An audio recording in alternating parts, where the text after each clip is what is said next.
Guys, welcome to my YouTube channel. So ഇന്ന് ഞാൻ നിങ്ങൾക്ക് കാണിച്ചു തരാൻ പോകുന്ന ഒരു വെറൈറ്റി ആയിട്ടാണ്. ഇത് ഞാൻ തായ്ലൻഡിൽ പോയ സമയത്ത് വാങ്ങിയതാട്ടോ. ഇതിനകത്ത് ഇൻഗ്രീഡിയൻസ് ഒക്കെ ഇവർ ഇംഗ്ലീഷിലും അതേപോലെ തായിലും കൊടുത്തിട്ടുണ്ട്. അപ്പോൾ ഇതിൻ്റെ റേറ്റ് എത്രയെന്ന് എനിക്ക് ഓർമ്മയില്ല. കോറൽ സീ ആണ് ഇതിൻ്റെ ഷെയ്ഡിൻ്റെ പേര് വരുന്നത്. അപ്പോൾ ശരിക്കും പറഞ്ഞു കഴിഞ്ഞാൽ തായ്ലൻഡിൽ പോയി കഴിഞ്ഞാൽ നമുക്ക് ബ്യൂട്ടി പ്രൊഡക്ട്സും അതേപോലെ മേക്കപ്പ് പ്രൊഡക്ട്സും ഒക്കെ നല്ല ചീപ്പ് റേറ്റിന് വാങ്ങാൻ പറ്റും. അപ്പം നിങ്ങൾ പോകുന്നുണ്ടെങ്കിൽ നിങ്ങൾ മസ്റ്റായിട്ടും ഇങ്ങനെയുള്ള ഐറ്റംസ് നോക്കണം കേട്ടോ. നല്ല ക്വാളിറ്റിയുള്ള ഐറ്റംസും ആയിരിക്കും. അപ്പം മൈന്നാണ് ഈ ഒരു ഐലൈനറിൻ്റെ ബ്രാൻഡിൻ്റെ പേര് വരുന്നത്. ഇതൊരു ഐലൈനറാണ്. നമ്മുടെ സാധാരണ ഐലൈനറൊന്നും ഇത്രയും ഫാഷനബിൾ ആയിട്ട് നമുക്ക് കാണാറില്ല. പക്ഷേ ഇവിടുത്തെ ഐറ്റംസ് ഒക്കെ നല്ല സ്റ്റൈലിഷ് ആയിട്ടാണ് ഇവർ കൊണ്ട് നടക്കുന്നത്. അപ്പോൾ ഇതാണ് നമ്മുടെ ഐലൈനർ. അപ്പോൾ അത് എഴുത്തൊക്കെ ഒന്ന് ലൈറ്റ് ആയതുകൊണ്ട് അങ്ങനെ കാണാനൊന്നും പറ്റുന്നില്ല, വായിക്കാനും പറ്റത്തില്ലല്ലോ. അപ്പം ഈ ഒരു ഐലൈനർ എന്ന് വെച്ച് കഴിഞ്ഞാൽ ഗ്ലിറ്റർ ഐലൈനർ ആട്ടോ. നമുക്കൊരു മെർമെയ്ഡ് ലുക്കൊക്കെ വേണമെങ്കിൽ നമുക്ക് ഈ ഒരു ഗ്ലിറ്റർ ഐലൈനർ യൂസ് ചെയ്യാം.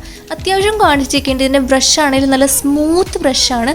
നമുക്ക് ഇരുട്ടത്ത് നിന്ന് കഴിഞ്ഞാലും തിളങ്ങും, വെയിലത്ത് നിന്ന് കഴിഞ്ഞാലും തിളങ്ങും. അങ്ങനെയുള്ള ടൈപ്പ് ഒരു ഐലൈനർ ആട്ടോ. അപ്പോൾ ഈ ഒരു ഐലൈനറിൻ്റെ കാര്യം പറഞ്ഞു കഴിഞ്ഞാൽ നമുക്ക് വളരെ സ്മൂത്തായിട്ട് ചെയ്യാം. പക്ഷേ ഇതൊരിക്കലും ഒരു വാട്ടർ പ്രൂഫ് ഐലൈനർ അല്ല.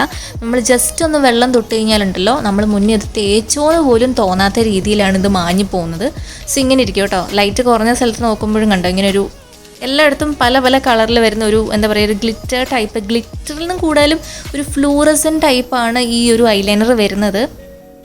കണ്ണാടി നോക്കാതെ ഇടുന്നതുകൊണ്ട് തന്നെ എനിക്ക് കുറച്ച് ബുദ്ധിമുട്ടുണ്ടായിരുന്നു ഇത് തേക്കാൻ വേണ്ടിയിട്ട്. അതുകൊണ്ടാണ് ഇങ്ങനെ ഒരു ഭംഗിയില്ലാത്ത രീതിയിൽ ഇരിക്കുന്നത്. പക്ഷെ നല്ലൊരു വെറൈറ്റിയാണ്. നമ്മൾ പാർട്ടിക്കൊക്കെ പോവുകയാണെങ്കിൽ ഇങ്ങനെ ഒരു ഐലൈനറൊക്കെ നല്ല സൂപ്പറായിരിക്കും. അപ്പോൾ നിങ്ങൾ തായ്ലൻഡിൽ പോകുന്നുണ്ടെങ്കിൽ ഇങ്ങനെയുള്ള ഐറ്റംസ് ഒന്നും വാങ്ങാൻ മറക്കരുത് കേട്ടോ. നല്ല ചീപ്പ് റേറ്റിനും കിട്ടും, നല്ല അടിപൊളി സാധനങ്ങളും കിട്ടും. അപ്പോൾ നിങ്ങൾക്ക് ഈ വീഡിയോ ഇഷ്ടമായെങ്കിൽ നിങ്ങളുടെ അഭിപ്രായങ്ങൾ കമൻറ്റ് സെക്ഷനിൽ പറയാൻ മറക്കരുത്. അതുപോലെ എന്തെങ്കിലും ഡൗട്ട്സ് ഉണ്ടെങ്കിൽ നിങ്ങൾക്ക് എന്നോട് ചോദിക്കാവുന്നതാണ്.